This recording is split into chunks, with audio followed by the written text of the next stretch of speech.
There are moments that redefine everything. Moments when the man who promised you forever looks at you with cold eyes and declares that your very existence is a threat. That your love, your devotion, your ancient bloodline is something to fear rather than cherish. For Cynthia, that moment came on her wedding night. Rejected by the alpha she'd bound her soul to, cast out into a blizzard while carrying a secret that would reshape the wolf world. 3 lives growing inside her. 3 heirs to a power the pack councils had spent generations trying to bury. But rejection has a way of forging empresses from discarded brides. And when clan wars force her return to the world that exiled her, the alpha who abandoned her will discover that the vulnerable woman he threw away has become something far more formidable. A winter queen, a mother of prophecy, and a warrior who no longer seeks his validation. This is her story. The winter moon blazed cold and brilliant over the Silverstone Pack territory, illuminating the great ceremonial hall where hundreds of wolves had gathered to witness the sacred bonding of their alpha and his fated mate. Snow fell in silent sheets beyond the ancient stone walls, as if the heavens themselves held their breath for what was about to unfold. Subscribe right now if you're ready for a story about a woman who turned her greatest betrayal into her most powerful weapon. Comment your country flag below. I want to know who's riding with the Winter Queen. Chapter 1. The ceremonial hall fell silent as Geoffrey rose from his throne, his silver eyes, once warm when they looked at her, now as cold and distant as the winter storm raging outside. Cynthia's heart thundered against her ribs as she stood beside him in her white bonding gown, the ancient silk suddenly feeling like a shroud rather than a celebration. "I have called you all here tonight, not just to witness a union," Geoffrey's voice echoed through the stone chamber, each word landing like a blade, "but to address a matter of grave importance to our pack's survival." Cynthia reached for his hand, confusion flooding her senses. This wasn't how the ceremony was supposed to unfold. But Geoffrey pulled away from her touch as though she'd burned him. Elder Marius stepped forward from the council's shadowed alcove, unfurling an ancient scroll. "The prophecy speaks clearly," the old wolf announced, his voice dripping with vindication. "A bloodline of ice and shadow will bring destruction upon the wolves who shelter it. The Winterborn line must not be allowed to corrupt the strength of Silverstone." "Geoffrey?" Cynthia's voice broke on his name. "What is this?" He wouldn't meet her eyes. "I'm sorry, Cynthia, but I cannot risk my pack for a fated bond. The council has made it clear. Your bloodline is too dangerous." "Dangerous?" She stumbled backward, the bond between them twisting like a knife in her chest. "I've never done anything but love you. How can you believe?" "I, Alpha Geoffrey, of the Silverstone Pack," he spoke over her, his voice rising with ceremonial finality, "reject you, Cynthia of the Winterborn line, as my mate and Luna. The bond between us is hereby severed." The words slammed into her like a physical force. Cynthia collapsed to her knees as the fated bond, that golden thread that had connected them since they first met, snapped with such violence she couldn't breathe. Around her, the assembled pack watched in horrified silence. Some looked away in shame. Others nodded in grim approval. "Escort her to the northern border," Geoffrey commanded, his jaw tight. "See that she leaves our territory by dawn." Guards gripped her arms, hauling her upright. Cynthia looked back one last time, searching Geoffrey's face for any hint of the man she'd loved. But he had already turned away, walking back to his throne as though she had never existed. The blizzard hit her the moment they shoved her beyond the boundary stones. Snow and ice tore at her ceremonial gown as the guards disappeared back into the forest, leaving her alone in the howling darkness. Cynthia staggered forward, each step agony, the rejection wound in her chest burning like acid. She had walked for hours when she finally felt it, a flutter deep in her abdomen. Then another, and another. 3 distinct pulses of life, impossibly strong, unmistakably real. Cynthia's hand flew to her stomach as the truth crashed over her with more force than the storm. She was pregnant, and Geoffrey would never know. Chapter 2. The fortress rose from the mountainside like a ghost from another age, its blackened stone walls half buried in snow and ice. Cynthia had been wandering for 3 days when she stumbled upon it, her ceremonial gown torn to ribbons, her bare feet bleeding and numb. The massive iron gates stood open, frozen in place by centuries of winter, beckoning her toward shelter she desperately needed. Inside, the ancient structure proved surprisingly intact. Great halls with vaulted ceilings stretched into shadow, and though the cold penetrated every chamber, the walls blocked the worst of the wind. Most importantly, it was defensible. Cynthia collapsed against a stone pillar, her hand pressed to her abdomen, where those 3 distinct heartbeats continued their steady rhythm. "I'll keep you safe," she whispered to the lives growing inside her. "I promise." The first strange occurrence happened 2 weeks later. Cynthia had been trying to melt snow for drinking water when frustration overwhelmed her. She slammed her palm against the icy surface and watched in stunned silence as frost spread outward from her touch, crystallizing the liquid into perfect geometric patterns. Her hand glowed with a faint silver light that pulsed in time with her racing heart. She stared at her fingers, flexing them experimentally. The light faded, but the power remained, humming just beneath her skin like a second heartbeat. As her pregnancy progressed, more abilities awakened. She could sense danger approaching long before any threat appeared, a prickling awareness that sent her scrambling for the weapons she'd scavenged from the fortress armory. Her eyes began glowing silver in the darkness, allowing her to see perfectly in the moonless nights as she hunted the mountain deer and gathered what meager vegetation survived in the harsh climate. But the most shocking revelation came during her 3rd month, when an old healer's instinct made her press both palms to her swelling belly. 3 distinct presences blazed back at her through the connection, 3 separate souls, each burning with their own unique energy. Not one child. 3 triplets. Cynthia sank to the floor of what had become her living quarters, tears streaming down her face. The prophecy the council had feared suddenly made terrible sense. These children carried power in their very blood, power that was awakening within her as they grew, power the Silverstone Pack would have destroyed. From that moment, survival became purpose. She spent her days fortifying the fortress, barricading weak points in the walls, and stockpiling food and supplies. She taught herself to hunt with her bare hands, her newfound abilities making her faster, stronger, more deadly than she'd ever been as Jeffrey's intended Luna. At night, she practiced controlling the ice that answered her call, learning to shape it into weapons, barriers, tools. The abandoned fortress slowly transformed into a sanctuary, and Cynthia transformed with it. No longer a discarded bride, but something else entirely. A mother preparing for war. Chapter 3. The rogues came on a moonless night, 6 months into Cynthia's pregnancy, their snarls echoing off the fortress walls as they tried to breach the main gate. She met them in the courtyard, her silver eyes blazing in the darkness, ice forming along her arms like crystalline armor.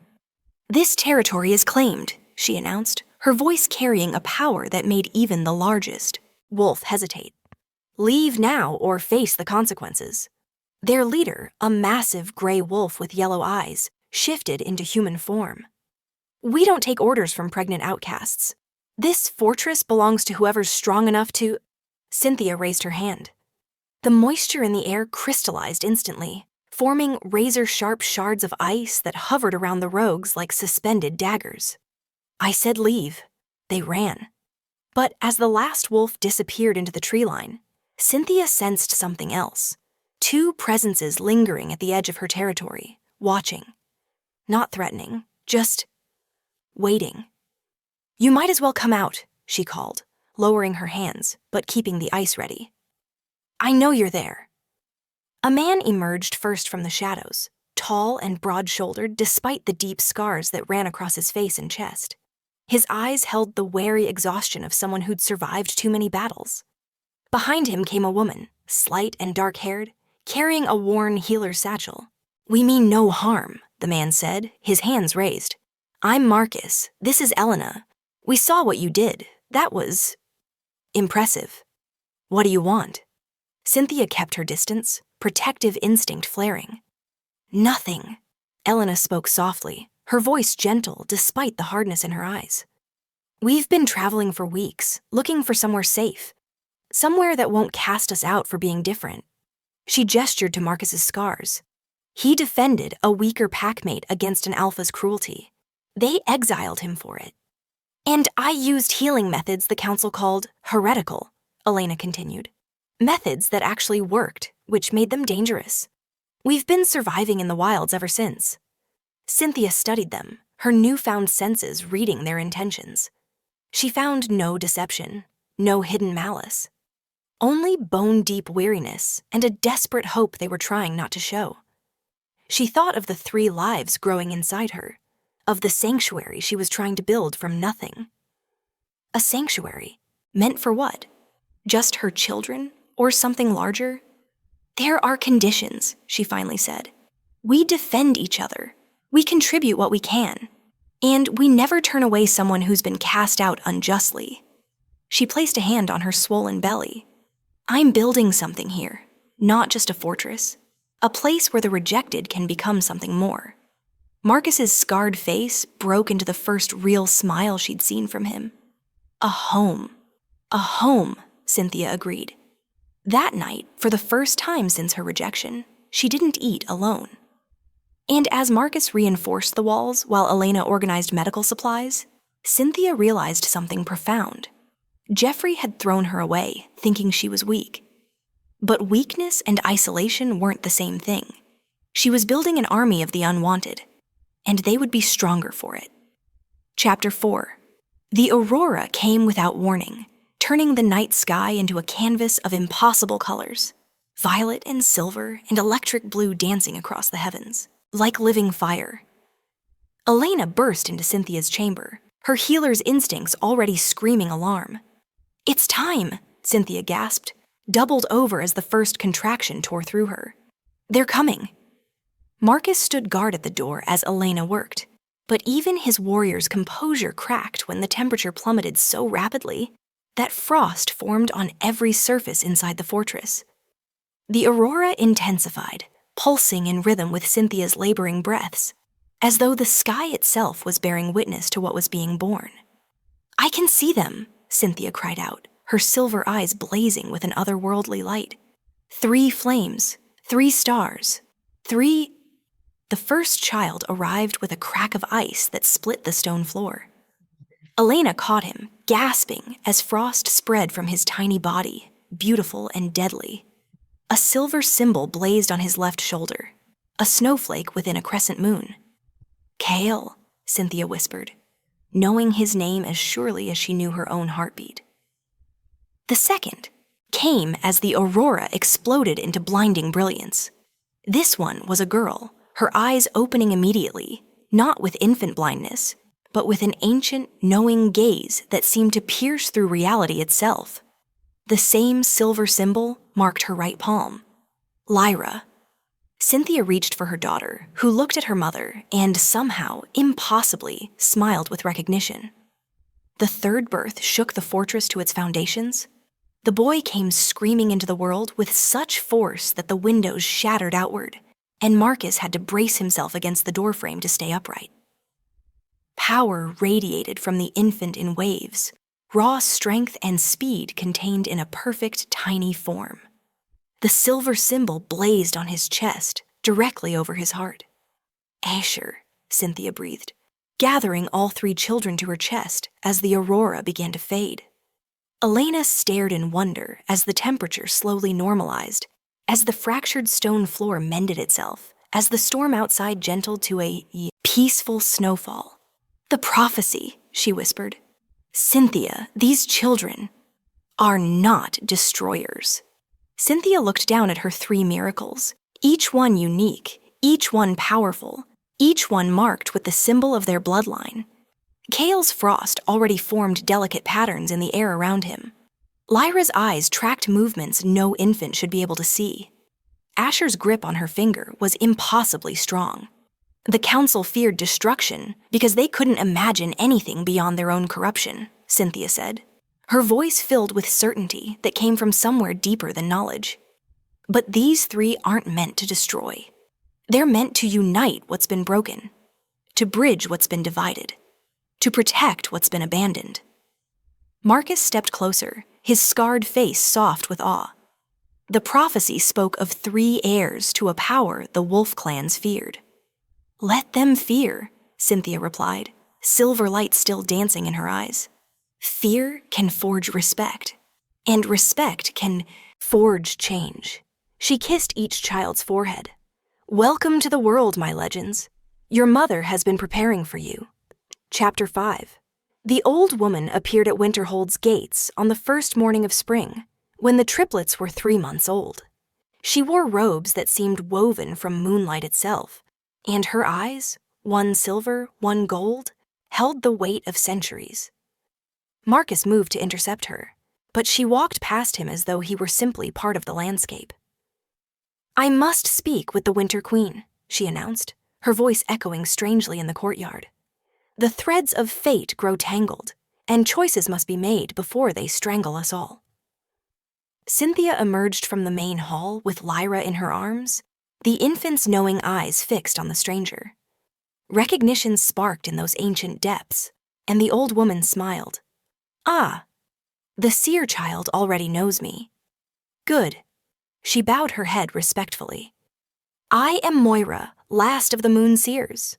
I have walked a long road to bring you warning, Cynthia of Winterborn." "What warning?" Cynthia's grip tightened protectively around her daughter. Moira's expression darkened. "The council has heard whispers, rumors of powerful children born during the Aurora storm. They're piecing together the truth, though they don't yet know where you are." She moved closer, lowering her voice. "War is coming, child. The packs will fracture over what your triplets represent. Some will see them as saviors, others as weapons to be controlled or destroyed. You have perhaps a year, maybe 2, before this sanctuary becomes a battlefield." Elena, who had been listening from the doorway, stepped forward. "Can we defend against entire packs? That's not the question you should be asking." Moira turned her mismatched gaze to Cynthia. "The question is whether you'll let them turn your children into the very weapons the prophecy warned against, or whether you'll show the wolf world what they truly are." "And what are they?" Cynthia demanded. "The truth." Moira reached into her robes and withdrew an ancient scroll, its edges burned and torn. "This is the original prophecy, not the corrupted version Elder Marius fed to Geoffrey and his pack." She unrolled it carefully. 3 shall be born of ice and shadow, bearing the marks of unity. Not to destroy the wolf clans, but to unite them. Not to bring war, but to end it." Cynthia stared at the words, rage building in her chest. "They lied." "They did more than lie," Moira said grimly. "They deliberately misinterpreted a prophecy of hope as one of destruction because your bloodline threatened their control. The Winterborn have always been bridge builders, peacemakers. The council has maintained power through division and fear for generations. Your children and you represent everything they cannot allow to exist." "Geoffrey," Cynthia whispered, the pieces falling into place. "He didn't reject me because he believed I was dangerous. He rejected me because they convinced him. That he had no choice," Moira finished. "I watched him in the council chambers before your wedding. He fought them, Cynthia, for hours, but they showed him falsified records, manipulated texts, fabricated evidence of Winterborn destruction. They broke him with fear." Marcus's voice was hard. "Does that excuse what he did?" "No," Cynthia said firmly, looking down at Lyra's perfect face. "But it explains it. And it means the real enemy isn't Geoffrey. It's the council that's been poisoning the packs for generations." Moira nodded approvingly. "Now you see. The question is, what will you do with that knowledge?" Chapter 6. 5 years transformed Winterhold from a crumbling fortress into a thriving kingdom carved from ice and stone. The ancient walls now stood tall and reinforced, banners bearing a silver snowflake and crescent moons snapping in the mountain wind. What had begun with 3 outcasts had grown to over 200 wolves, all of them rejected, all of them reborn. Cynthia stood on the training grounds, watching her children spar with Marcus under the morning sun. Kyle moved like winter itself, ice forming shields and weapons as he needed them, his movements precise and controlled, despite being only 5 years old. Lyra danced between attacks she saw coming before they were thrown, her gift of sight making her nearly impossible to hit. And Asher, gods, Asher moved with speed and strength that made even Marcus struggle to keep up. "Again!" Cynthia called out, her voice carrying the authority that had earned her the title Winter Queen. "Kale, you're telegraphing your strikes. Lyra, don't rely only on your sight. Trust your instincts too. Asher, strength means nothing without control." They responded immediately, adjusting their techniques with the discipline she'd drilled into them since they could walk. But when the session ended, they ran to her not as soldiers, but as children, laughing, tumbling over each other, demanding her attention with the unself-conscious joy she fiercely protected. "Mama, did you see?" Kyle's silver eyes sparkled. "I made a bridge of ice this time, not just weapons." "I saw everything," she smiled, running her fingers through his dark hair. "You're learning to create, not just destroy. That's important." "Why?" Lyra asked, tilting her head in that unnervingly perceptive way she had. "Marcus says we need to be warriors." Cynthia knelt to meet her daughter's gaze. "You are warriors, but you're also healers, builders, leaders. Never forget, power without compassion is just cruelty wearing a different face. Like our father?" Asher's voice was quiet, curious rather than bitter. They'd asked about Jeffrey before, and she'd always answered honestly. "Your father made a choice out of fear," Cynthia said carefully, the old wound barely aching anymore. "He let others convince him that strength meant eliminating threats rather than protecting differences. That's why Winterhold exists, to prove there's another way." Elena approached, a scroll in her hands. Another group at the Eastern Pass. 15 wolves, all rejected by the Ironwood Pack for weakness. 3 are children. "Prepare quarters," Cynthia ordered, rising. "Send Marcus to escort them in. Make sure they know that Winterhold judges no one by their past, only by their choices moving forward," Elena finished with a smile. "I know the words by heart now." As Elena hurried off, Cynthia looked out over her kingdom. Smoke rose from forge fires where weapons and tools were crafted. Gardens grew in sheltered valleys, their yield shared equally. Training grounds rang with the sounds of wolves learning to defend themselves. And everywhere, the rejected and forgotten were building new lives. Word of Winterhold had spread across the territories, a sanctuary ruled by the Winter Queen, the bride who'd been cast out and had forged an empire from her exile. Some called it legend, others called it threat. But more and more, the rejected called it hope. "Will we ever meet him?" Kale asked suddenly. "Our father?" Cynthia met her son's silver eyes, so like her own, so unlike Jeffrey's. "Perhaps, but remember this. He may have given you life, but Winterhold gave you family. Blood matters less than loyalty, and you 3 are already legends." Chapter 7.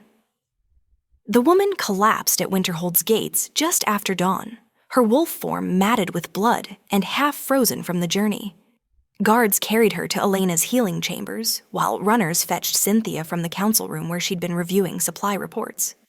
She kept saying she had to reach the Winter Queen, Marcus explained as they hurried through the corridors, that she had information worth dying for. Elena had already shifted the woman back to human form and was working frantically to stabilize her when Cynthia entered. The stranger was young, barely 20, with claw marks across her ribs and the hollow-eyed exhaustion of someone who'd been running for days. "Please," the woman gasped, gripping Cynthia's wrist with surprising strength. "You have to know. They're coming. They're all coming." "Who's coming?"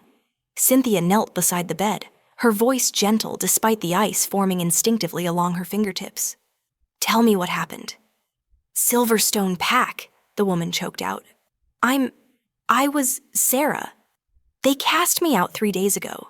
Said I was too weak to carry strong pups. that I was diluting the bloodline. Tears streaked through the dirt on her face. They took my daughter, kept her, threw me out. Cynthia's jaw tightened, but she kept her voice steady. You're safe now. But you said they're coming?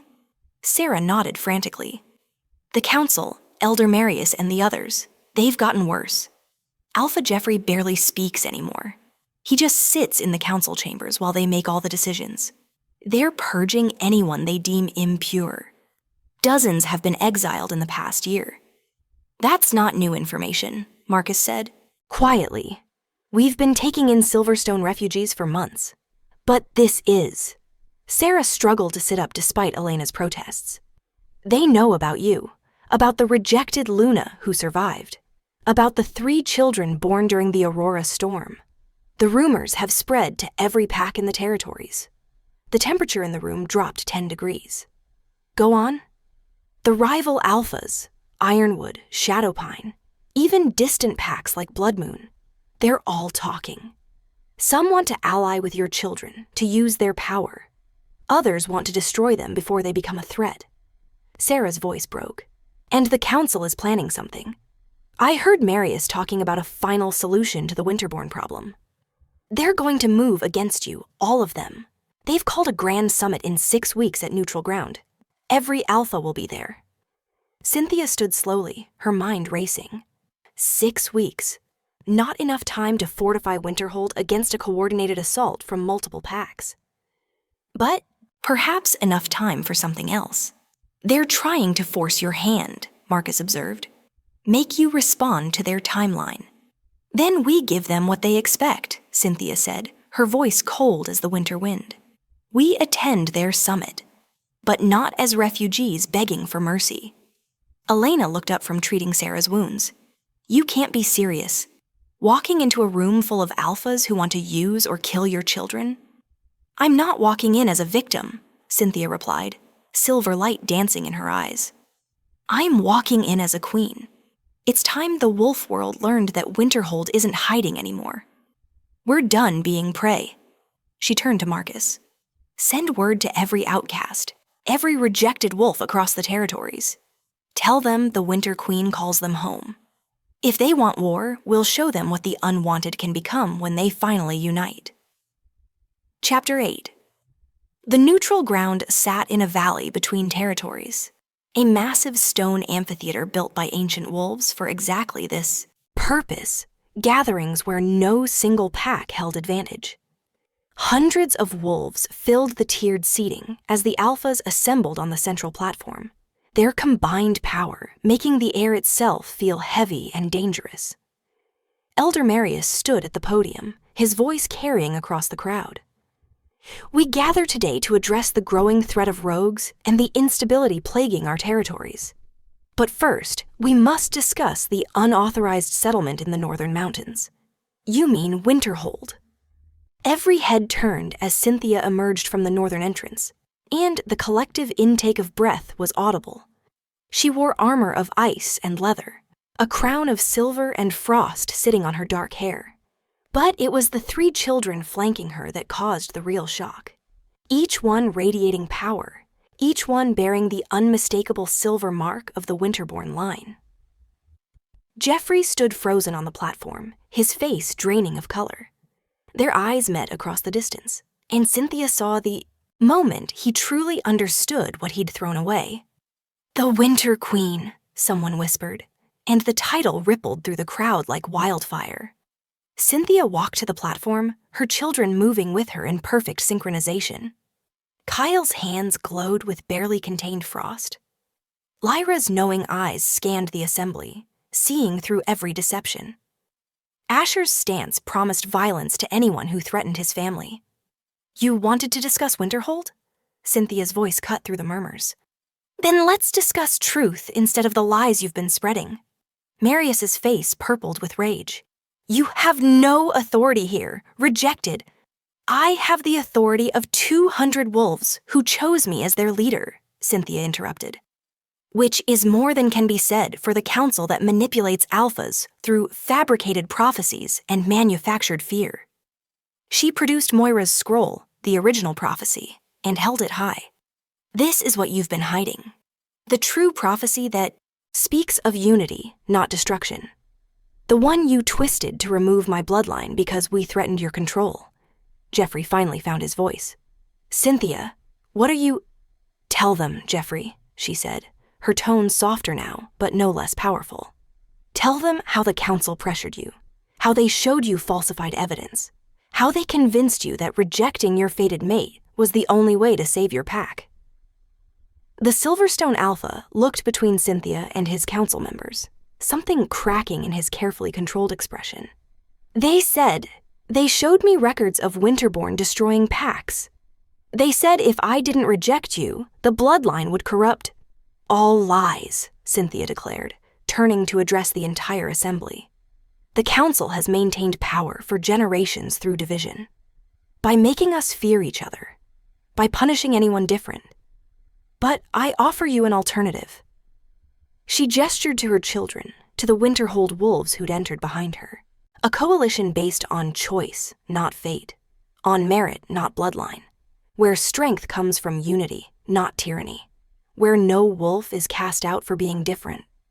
This is insanity, Marius sputtered. You cannot simply restructure centuries of tradition. Watch me, Cynthia said coldly. Then her expression softened as she looked at the assembled alphas. I'm not asking you to follow me. I'm asking you to choose something better. For yourselves, for your packs, for the future we're supposed to be protecting. Jeffrey stepped forward, his hands shaking. Cynthia, I made your choice 9 years ago, she finished gently. Now make a new one. Chapter 9. The attack came swift and coordinated, just as Cynthia had known it would. Council guards lunged for the triplets from 3 directions simultaneously, their movements too practiced to be spontaneous. Marius had planned this carefully. Eliminate the children, eliminate the threat to his power, but he'd miscalculated catastrophically. Kale raised his hands, and the entire amphitheater floor became a sheet of black ice. Guards slipped and crashed as the boy created a barrier of crystalline spikes around his siblings. Lyra's eyes blazed silver as she called out positions before attackers could strike. Left, Marcus! 3 coming from behind, Elena! And Asher. Gods! Asher moved like lightning incarnate, disarming guards with speed that left them sprawling before they'd even registered his approach. But it was Cynthia who truly stunned them all. Her power erupted in a wave of frost and fury that froze every council guard mid-attack, encasing them in ice from the ground up. The temperature plummeted so rapidly that breath became visible, and snow began falling inside the ancient amphitheater. Enough! Her voice rang out, amplified by power that made the very stones tremble. This ends now! Marius backed away, his face contorted with fear and rage. You're proving my point. This is exactly the destruction the prophecy warned. The only destruction here is what you've wrought, Jeffrey's voice cut through the chaos. The Silverstone Alpha stepped forward, his decision written clearly across his face. I've been blind, complicit, but no more. He turned to face his council. Elder Marius, you are hereby removed from your position. All of you are. For manipulation, falsification of sacred texts, and attempted murder. You can't, Marius started. He can, Cynthia said quietly, because he's finally choosing to be the alpha he was meant to be, instead of the puppet you made him. Other alphas began stepping forward, first the younger ones, then the older, more established leaders. One by one, they voiced support for Cynthia's coalition, for a new way forward. The tide was turning, and even the most traditional wolves could see it. Jeffrey approached Cynthia slowly, stopping a respectful distance away. I don't expect forgiveness. What I did, what I allowed, there's no excuse. His voice cracked. But I want to support what you're building, if you'll allow it. Cynthia studied the man she'd once loved, the father of her children who stood before her now, older, scarred by guilt, but finally awake. I don't need your permission, Jeffrey. I never did. I built a kingdom from nothing. I raised 3 extraordinary children alone. I forged a community from outcasts and made them stronger than any traditional pack. She placed a hand on Kale's shoulder, on Lyra's, on Asher's. But they deserve to know their father. Not the man who rejected me, but the man you're choosing to become. Jeffrey's eyes shimmered with unshed tears as he looked at his children, really looked at them for the first time. "I'm sorry," he whispered, "to all of you." "Sorry is a start," Lyra said, her knowing eyes seeing through to his genuine remorse. But actions matter more. The summit concluded with a historic vote. Winterhold was recognized as an independent territory with Cynthia as its sovereign leader. The corrupt council was disbanded, and a new coalition was formed, one where pacts could govern themselves, but unite on principles of choice, merit, and mutual protection. As the sun set over the amphitheater, Cynthia stood with her children, watching the assembled packs begin their journeys home. She'd come here as a rejected Luna carrying a secret. She left as the Winter Queen, architect of a new world. "Mama?" Kyle asked quietly. "Are you happy?" Cynthia smiled, feeling the weight of her crown, the strength of her children, the loyalty of her people. "Yes, my love, because I learned the most important lesson of all. You don't need anyone to validate your worth. You just need the courage to claim it yourself." And in that moment, with Frost dancing in the air and her children at her side, the Winter Queen finally understood. Rejection hadn't destroyed her. It had freed her to become everything she was always meant to be.